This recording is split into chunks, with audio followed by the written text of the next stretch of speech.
हमारे मुल्क के ऊपर जो 30 साल से दो खानदान इस मुल्क को लूट रहे थे, उनको इस कौम के ऊपर मुसल्लत किया गया। असेंबली में नैब के कानून की तरमीम करके नैब को तकरीबन खत्म करके 1100 अरब रुपया आप सबका जो था, जो उन्होंने आते साथ ही डाका मारा, एनआरओ लिया। पहले इन दो चोरों ने जनरल मुशर्रफ के दौर में एनआरओ लिया। मैं सुप्रीम कोर्ट में गया हूं और इंशाल्लाह केस लग रहा है। आखिरी गेंद तक इनका मुकाबला करूंगा इन चोरों का। मुल्क पर मुसल्लत चोरों ने समझा बैरूनी साजिश से मुझे रास्ते से हटा देंगे, आखिरी सांस तक इनका पीछा नहीं छोड़ूंगा। दो चोरों ने आते ही नैब को खत्म करके 112 अरब रुपए का डाका मारा। पूछता हूं, इन चोरों को हम पर मुसल्लत करने की क्या जरूरत थी? अमेरिका को पता था इमरान खान कभी अपनी कौम को गुलामी नहीं करने देगा, इसीलिए इन्होंने चोर शहबाज शरीफ को सिलेक्ट किया। चेयरमैन तहरीक इंसाफ इमरान खान का फैसलाबाद में जलसे से खिताब, कहा हुकूमत ने पेट्रोलियम मसनूआत की कीमतों में कमी करके कोई एहसान नहीं किया। पेट्रोल 150 रुपए और डीजल की कीमत 144 रुपए फी लीटर की जाए। बोले 17 जुलाई को लोटों को बल्ले से फेंटा लगता देखेंगे। तहरीक इंसाफ तमाम 20 सीटों पर कामयाब होगी। कप्तान लाहौर में ज़िमनी इंतखाब की तूफानी इनिंग्स का इख्तिताम करेंगे। खुद सबसे बड़ा कठपुतली था। कठपुतली ने आगे यहाँ पर बुजदार को कठपुतली रखा हुआ था, बुजदार ने आगे फराह गोगी को रखा हुआ था, फराह गोगी ने आगे इब्राहिम मानिका को रखा हुआ था, इब्राहिम मानिका ने आगे बुशरा पीरनी को रखा हुआ था। कोई समझ नहीं आती कि लाहौर और पंजाब की किस्मत किसके हाथ में थी। ये शेर और बल्ले की जंग नहीं है, ये जंग है लाहौर की तरक्की की, पंजाब की तरक्की की, जो हम छीन के इनसे लेंगे। इमरान खान सबसे बड़ा कठपुतली था, उसने आगे बुजदार को कठपुतली रख लिया। बुजदार ने फराह गोगी, फराह ने इब्राहिम मोनिका और इब्राहिम ने बुशरा बी पीरनी को रखा हुआ था। कोई समझ नहीं आती लाहौर और पंजाब की किस्मत किसके हाथ में थी। लाहौर की तरक्की के 4 साल जाया हो गए, इसीलिए सड़कें कूड़े का ढेर बन गई। इमरान खान आज उसके लिए वोट मांग रहा है जिसे वो पंजाब का सबसे बड़ा डाकू कहता था। मरियम नवाज का लाहौर के हल्का पीपी में वर्कर्स कन्वेंशन से खिताब, कहा लाहौर नवाज शरीफ का था, है और रहेगा। लाहौर पर बुरी नजर रखने वाले सुन लें, 17 तारीख को उन्हें यहां से मायूस लौटना पड़ेगा। तरक्की के नए रिकॉर्ड कायम करेंगे। आवाम के लिए पेट्रोल और डीजल की कीमतें कम हुई तो बड़े दिनों बाद चैन की नींद सोई। मुश्किल वक्त गुजर गया, आने वाला हर दिन कौम के लिए अच्छी खबरें लाएगा। मरियम नवाज कुछ देर बाद मुल्तान में इख्तितामी जलसे से खिताब करेंगे।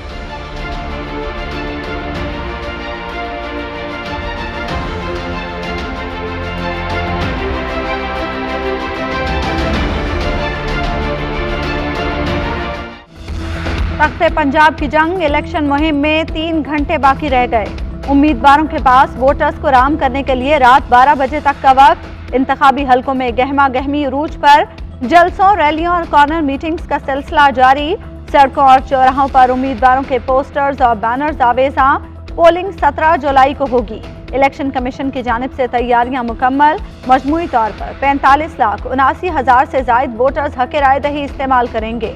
20 हलकों में 3,131 पोलिंग स्टेशन कायम। 696 पोलिंग स्टेशन इंतहाई हसास, 1900 हसास करार दिए गए हैं। लाहौर और मुल्तान के हलकों में तमाम पोलिंग स्टेशन इंतहाई हसास करार। इलेक्शन कमीशन और चीफ इलेक्शन कमिश्नर को काम से फुर्सत ही नहीं और ना ही किसी से सवाल जवाब का शौक है। चेयरमैन पीटीआई इमरान खान की तकरीर पर तर्जुमान इलेक्शन कमीशन का रद्द अमल, कहा इलेक्शन कमीशन कोई सियासी जमात नहीं है, किसी को कंफ्यूजन है तो आए, सब दूर कर देंगे। मशहूर सौगात शनिवारी टिक्का भी खिलाएंगे। बुज़दिली का ताना देने वाले जरा हमारे इलाके और कौम की तारीख पढ़ लें।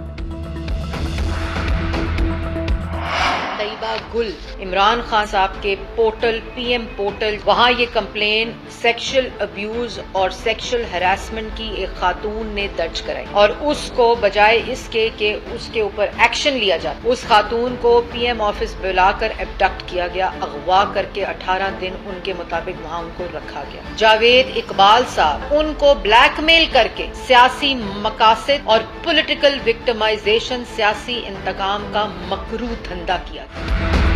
सुप्रीम कोर्ट के फैसले के बाद आर्टिकल 6 के तहत मुकदमात चलेंगे या नहीं, काबीना की ज़ैली कमेटी तश्कील। वज़ीर कानून आज़म नज़ीर तारड़ की सरबराही में इत्तेहादी जमातों के नुमाइंदे कमेटी में शामिल। वफाकी काबीना ने सुप्रीम कोर्ट का फैसला तारीखी करार दे दिया। इजलास में कहा गया, अदालत का फैसला काबिल सताइश और अहम संगे मील है। फैसले से आइन का तहफ़्फ़ुज़ यकीनी हुआ। हुकूमत का तैयबा गुल के मामले पर भी इंक्वायरी कमीशन बनाने का फैसला। मरियम औरंगजेब कहती हैं, तैयबा गुल के मुताबिक उन्हें 18 रोज तक वज़ीर आज़म हाउस में रखा गया। उनसे तमाम सबूत ले लिए गए हैं। गिनावने जुर्म के जिम्मेदारों के खिलाफ कार्रवाई होगी। लापता अफराद कमीशन से भी जावेद इकबाल के खिलाफ शिकायत आई, उन्हें भी इंक्वायरी कमीशन के सामने पेश किया जाएगा। हिम्मत है तो आर्टिकल 6 लगा कर दिखाएं, पकड़े इमरान खान को, वो लाहौर आ रहा है। राना सनाउल्लाह मनशियात फरोश और उजरती कातिल है, उसका बाप भी आर्टिकल 6 नहीं लगा सकता। साबिक वज़ीर दाखिला शेख रशीद बरस पड़े, कहा ज़िमनी इंतखाब में धांधली हुई तो सबसे ज्यादा नुकसान एस्टेब्लिशमेंट का होगा। शेख रशीद का DG anti corruption Abdul Jabbar की तैनाती चैलेंज करने का ऐलान। कहा, राना जब्बार राना सनाउल्लाह का रिश्तेदार और आलाए कार है। मॉडल टाउन में 14 बंदे उसकी सरबराही में शहीद हुए।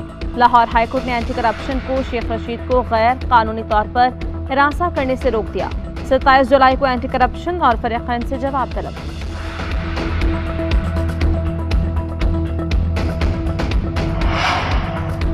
तख्ते पंजाब की जंग से पहले नून लीग की विकेट्स गिरना शुरू। खानेवाल से एमपीए फैसल नियाजी का इस्तीफा मंजूर, कप्तान के खिलाड़ी बन गए। फवाद चौधरी कहते हैं, पंजाब असेंबली में मुस्लिम लीग नून के 2 वोट कम हो गए। एमपीए फैसल नियाजी ने इस्तीफा दिया। मोहम्मद काशिफ जाली डिग्री पर नाअहल हो गए। 17 जुलाई को इस गिरती हुई दीवार को आखिरी धक्का लगेगा और सारी इमारत जमी बोस हो जाएगी।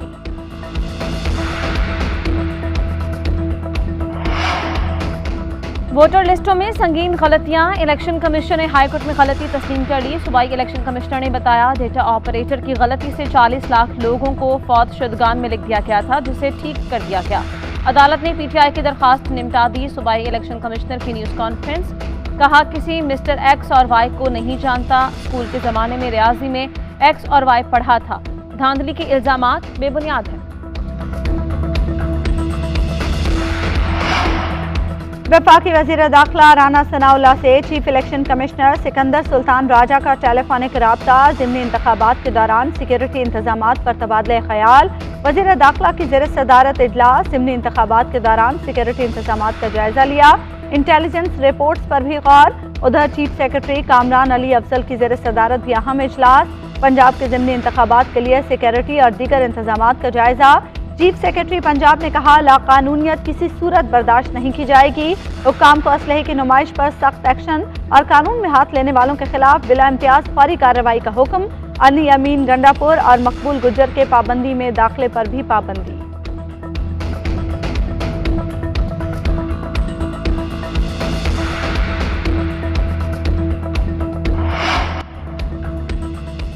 नून लीग वाले पहले दिन से धांधली के मास्टर हैं। अफसोस हुआ जब इलेक्शन कमीशन ने कहा, हम तैयार नहीं हैं। रहनुमा पीटीआई यास्मीन राशिद की प्रेस कॉन्फ्रेंस, कहा, इलेक्शन कमीशन के पास जाने के बावजूद कोई एक्शन नहीं लिया गया। पहले दिन से कहा, ये ताखीरी हरबे इस्तेमाल कर रहे हैं। वोटर लिस्टें दिखाएं जिस पर पता मौजूद नहीं था। शब्बीर गुज्जर के भतीजे को चोट लगी, हमारी FIR दर्ज नहीं हुई। हम तो साफ और शफाफ इलेक्शन चाहते हैं।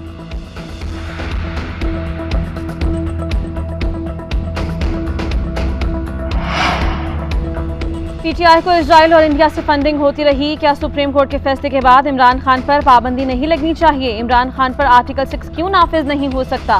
उनका सोशल मीडिया विंग बैरून मुल्क से मुहिम चलाता है। वज़ीर इत्तलात सिंध शर्जिल मेमन की सूबाई वज़रा के साथ प्रेस कॉन्फ्रेंस, गड़बड़ फैलाने वालों से हर सूरत निपटेंगे। चंद शरपसंद अफराद अमन अमान को खराब करना चाहते हैं, अवाम ऐसे लोगों का साथ ना दें। सिंध अमन की सरजमीन है, लसानियत से पाक है। सिंध में अमन के लिए सबसे राबते में है। सोहराबगोट वाक़े पर 48 अफराद गिरफ्तार हैं।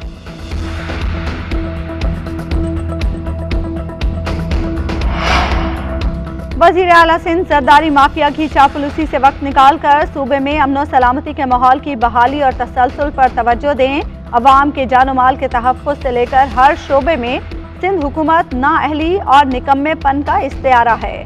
सूबा कशीदगी की खतरनाक लहर की लपेट में आ रहा है और सिंध हुकूमत ख्वाब खरगोश के मजे ले रही है। रहनुमा तहरीक इंसाफ असद उमर की सिंध हुकूमत पर कड़ी तनकीद, कहा बल्दियाती इंतखाबात से कबल मंसूबे के तहत हालात कशीदा किए जा रहे हैं। तहरीक इंसाफ वफाक पाकिस्तान की इकाइयों को बाहम जोड़ने वाली ठोस तरीन कुव्वत है।